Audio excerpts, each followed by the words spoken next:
Now let us start with radioactive pollution. The effect of radiation on humans was noticed when the uranium miners were found to suffer from cancer and skin burns. So at that time it was analyzed that how these radiations from radioactive materials can be harmful. So the persons who were actually indulged into uranium mining, they suffered from cancer and skin burns after some time. So this caused awareness among the scientists to actually know what is this radioactivity and radioactive pollution. So how you are going to define radioactive pollution? You will define radioactive pollution as physical contamination of air, water and soil with radioactive materials. Now what are these radioactive materials? These radioactive materials are the materials which actually emit protons, that is alpha particles, electrons, that is beta particles, and gamma rays, which are short wave electromagnetic waves. So how will you define radioactivity? You will say radioactivity is the phenomena of spontaneous emission of these protons, which are alpha particles, they are positively charged, electrons, beta particles, and gamma rays, which are short wave electromagnetic waves, as a result of disintegration of atomic nuclei of some elements. And which elements? Uranium, radium, thorium. So these are the radioactive elements. So I have also listed these radioactive elements with their mass numbers: radium 224, uranium 235, and the other isotope of uranium 238, it is also radioactive. Then thorium 232, radon 222. So these are the radioactive elements. So radioactive pollution is the physical contamination of air, water and soil with radioactive materials, and these radioactive materials, they continuously, spontaneously emit radiations, right? And these radiations are protons, electrons and gamma rays. When we talk about protons, electrons and gamma rays, what happens? If we have a piece of paper, then the protons, I mean the alpha particles, right? These alpha particles cannot pass through this piece of paper. Next, if we talk about beta particles, then this, supposing this is a log of wood, these beta particles can pass through the piece of paper but cannot pass through the log of wood. Okay. If we talk about these gamma rays are short wave electromagnetic waves.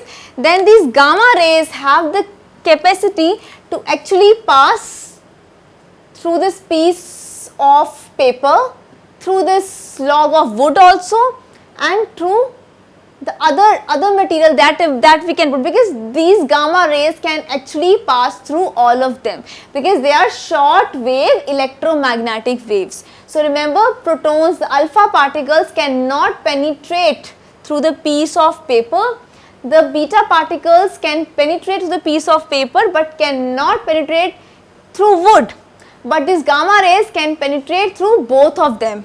So this is the radioactivity, means the emission, the spontaneous emission of protons, these alpha particles, electrons, these beta particles and gamma rays, as a result of what? Disintegration of atomic nuclei of some elements such as uranium, radium, thorium. These are the radioactive elements because they emit these radiations.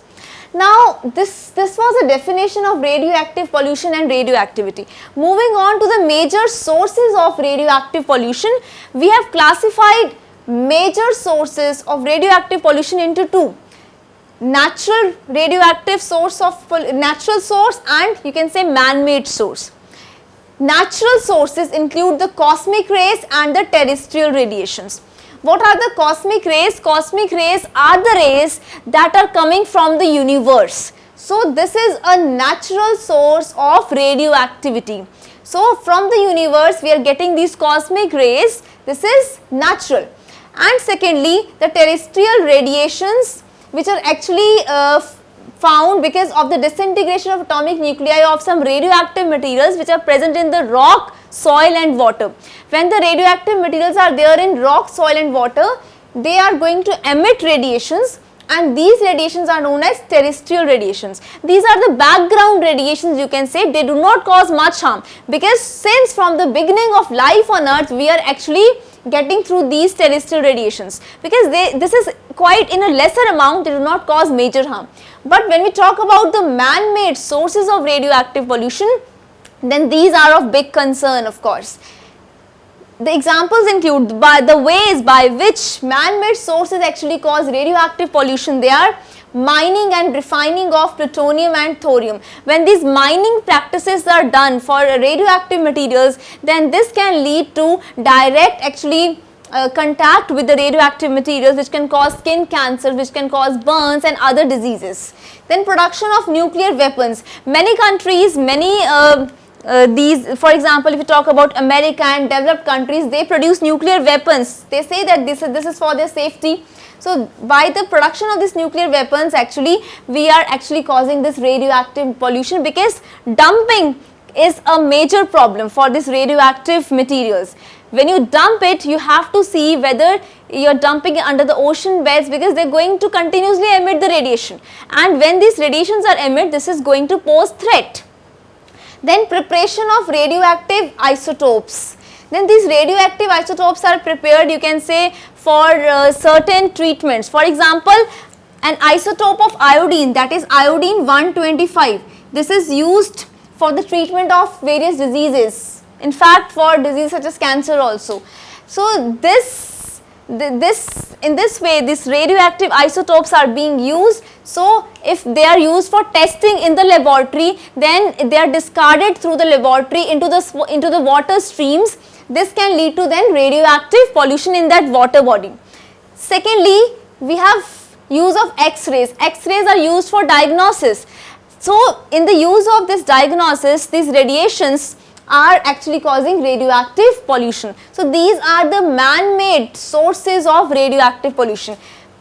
Now let's discuss this very important, that is nuclear fallouts. Now what are nuclear fallouts? You must have heard from in the news or from somewhere else, the first nuclear attack was made on Hiroshima and Nagasaki in Japan. So Hiroshima and Nagasaki are very beautiful cities of Japan. They were affected from the nuclear attack. So what happened? The nuclear bomb was sent there, and it was in the form of a gas cloud, right, in the atmosphere. Now since this gas cloud is there, which is containing the radioactive materials, in which radioactivity is going on, means disintegration of atomic nuclei into you can say protons, electrons, right. So this gas cloud contains those harmful radiations. What happens due to rain? This radiations, they fall and actually mix with soil, mix with water bodies, and they are consumed by animals, and from those animals it reaches us. Since they also contaminate soil, so they are going to contaminate the plants also, and if we are going to consume those plants, definitely we are going to suffer from this harmful effect of radiation. So this is what is nuclear fallout, right. So the accident in Hiroshima and Nagasaki is still a memorable accident. Why? Because the horror of the accident, the after effects of that nuclear attack are still there. Still, the children that are born in those cities, they are suffering from various abnormalities, from gene mutations, from genetic disorders, right. So in the waters of the rivers of Hiroshima and Nagasaki, still radioactive materials are being found, which pose a great threat to human health. So this was all about radioactive pollution, the sources of radioactive pollution. We will also discuss how we can control this radioactive pollution, but let's recall what we have done so far in this context. We have discussed that radioactive pollution is the physical contamination of air, water and soil with radioactive materials. And what is radioactivity? It is the phenomena of spontaneous emission of protons, that is alpha particles, electrons, beta particles and gamma rays, that are short wave electromagnetic waves, right. As a result of what? Disintegration of atomic nuclei of some elements, These elements may be uranium, radium, thorium. These are the radioactive elements, and I have given other examples with their mass numbers. This is radium 224, uranium 235, and the other isotope of uranium, that is 238, thorium 232 and radon 222. Then we have discussed the major sources of radioactive pollution, that is natural and man-made. The natural sources include cosmic rays and terrestrial radiation, and man-made include mining and refining of plutonium and thorium, production of nuclear weapons, preparation of radioactive isotopes, nuclear fallouts, and the use of X-rays, right. I hope this is clear to you now.